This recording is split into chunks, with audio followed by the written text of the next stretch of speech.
Yep. Je suis étonné que vous puissiez être encore étonné de la réaction du pouvoir vis-à-vis de, mais là, à l'occurrence des agriculteurs. Chaque mouvement populaire, c'est la même histoire. Chaque mobilisation, c'est la même histoire. On s'étonne, en fait, du parti pris des médias, des grands médias, du pouvoir médiatique. On s'étonne des violences policières, et là, on s'étonne qu'un flic puisse braquer un agriculteur qui déverse du lisier avec son arme de service.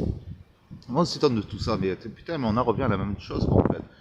Du moment qu'on va pas se libérer de la matrice, ça sera pareil, en fait. On va pouvoir s'étonner longtemps.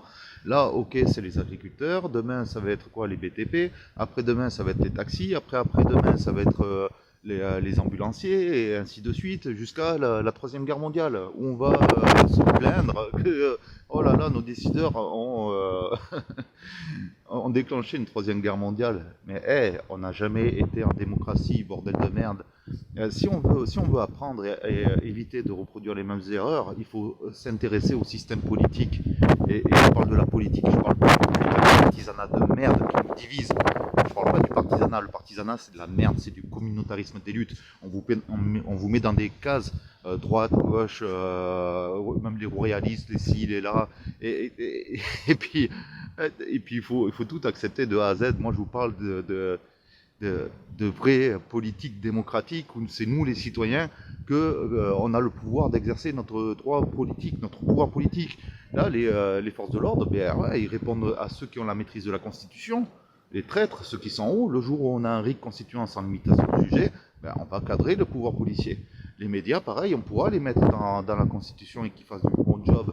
Il faut arrêter en fait de se diviser, il faut arrêter vraiment putain de défendre sa petite cause à soi, même si la cause est importante. Là c'est important, la souveraineté alimentaire, mais il n'y a jamais eu de souveraineté alimentaire, la preuve en est, ce n'est pas marqué dans la Constitution. Et là c'est à la maîtrise encore de ceux qui dirigent. Le jour où on veut vraiment avoir une souveraineté alimentaire et une résilience alimentaire, mais il va falloir se mettre au travail, il va falloir rédiger des articles, c'est déjà fait, il y en a qui travaillent. Mais on va arrêter de mâcher le travail pour tout le monde. Il faut sortir les doigts du cul un petit peu, rejoindre des groupes qui travaillent là-dessus, réfléchir, travailler en intelligence collective, faire de l'écriture collaborative, ça existe, et puis arrêter de se ranger derrière le putain de parti politique, ou derrière les sectes du système, ou derrière ces faux sauveurs qui mettent au programme qu'ils ont le RIC en toute matière, alors que quand tu vas chercher les petites lignes ou que tu leur demandes une proposition de loi, ils sont incapables de les donner. Donc arrivé à un moment donné, si aujourd'hui on est impuissant, c'est peut-être parce qu'aussi on ne fait pas en sorte de changer les choses. C'est bien beau, c'est plus facile en fait de se plaindre et de traiter les symptômes plutôt que d'aller chercher la cause. Mais bordel de merde, ça tient à chacun de nous.